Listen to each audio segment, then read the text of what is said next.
My name is Virginia Stallings, and as you've heard, I serve as chair on the Committee of Nutrition Standards for National School Lunch and Breakfast programs that are under progression at the Institute of Medicine.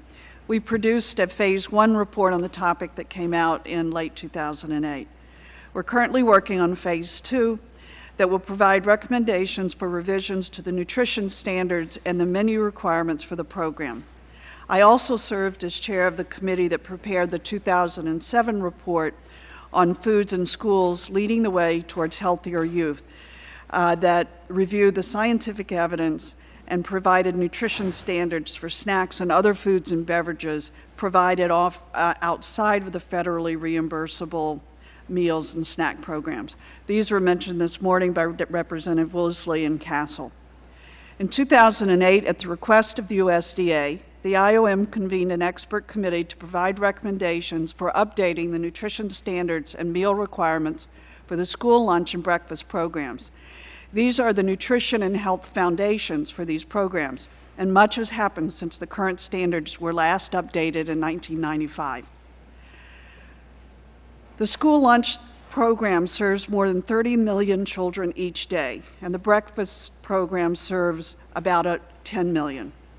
Thus, improvements to the programs offer tremendous potential to improve the dietary intake and the health of children.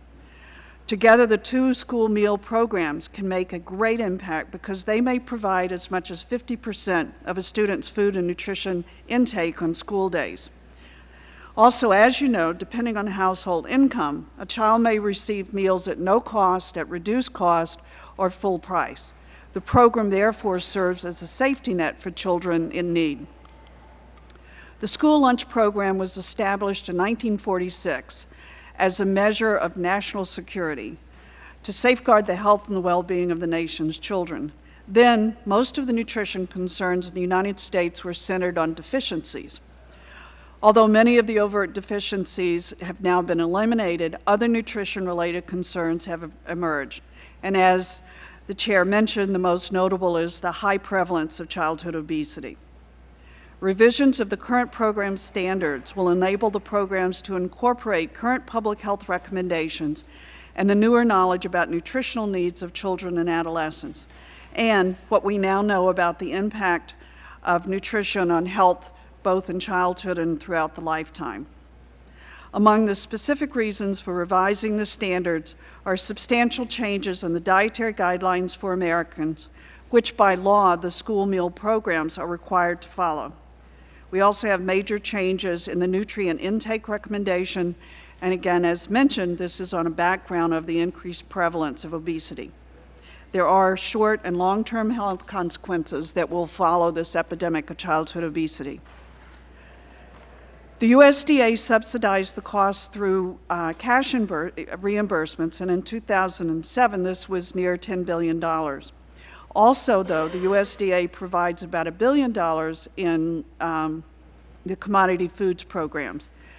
Commodity foods available to schools have changed dramatically over the years, and now states can choose from a list of more than 180 agricultural commodities, including many more fruits and vegetables. In Phase 1, the committee reviewed the task, formulated working principles, assessed the nutrient intake of school children, and described our planning model.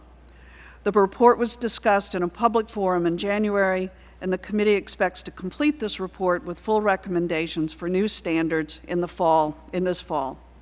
I'd like to mention the 4 criteria that have guided this work. The nutrition standards and meal requirements will be consistent with current dietary guidance and nutrition recommendations to promote health. The ultimate goal is to improve children's diets by reducing the prevalence of both inadequate and excess intake of foods, nutrients, and calories. The nutrition standards and meal requirements will be developed based on age and grade groups that are consistent with the age and gender categories that are important to understanding child development and the recommendations. The recommendations will also support menus that offer nutritious foods and beverages that appeal to students. And lastly, the recommendations will be sensitive to cost. I'll highlight several examples very briefly just to illustrate how complex this process is going to be. With the 2004 Reauthorization Act of the Child Nutrition and WIC program, schools were required to follow the dietary guidelines, which means increase fruits, vegetables, whole grains, and low-fat and fat-free dairy. However, in this setting, there were not specific enough requirements for schools to implement this. Currently, the USDA has 2 different programs that allow schools to plan meals, one based on food, one based on nutrients. And the number of servings and the requirements for servings of fruits and vegetables are not the same in both programs. The definition of whole grain products, which we now know are important to health, will be considered. In the marketplace, most foods that have whole grains represent mixtures. The term whole grain and the serving size for whole grain are not yet defined by the FDA. So schools are in an awkward position of being given recommendations but not have definitions as to how to follow compliance. Recommendations along these lines will help both industry and the food service community. Dietary guidelines include recommendations for sodium, cholesterol, fiber, and trans fat. Again, not all of the current recommendations follow the science or the current dietary recommendation intakes.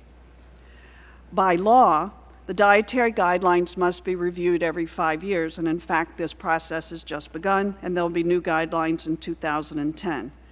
We need to have a way that these constant and important updates can be accommodated into ongoing changes in the regulations for school foods at lunch and breakfast. Incorporating the standards, I think I'll skip that in the interest of time. Specifying the issue of age and grade groups is very important. Nutrition and energy needs differ by age, and as children grow over, both by gender and age.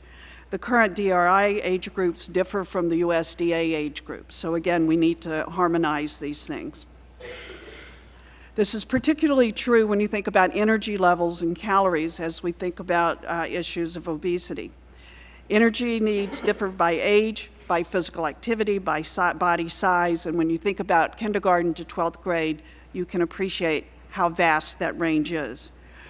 It may be appropriate to provide recommendations both for minimum and maximum energy levels in recognition of the concerns about both undernutrition and obesity in school-age children.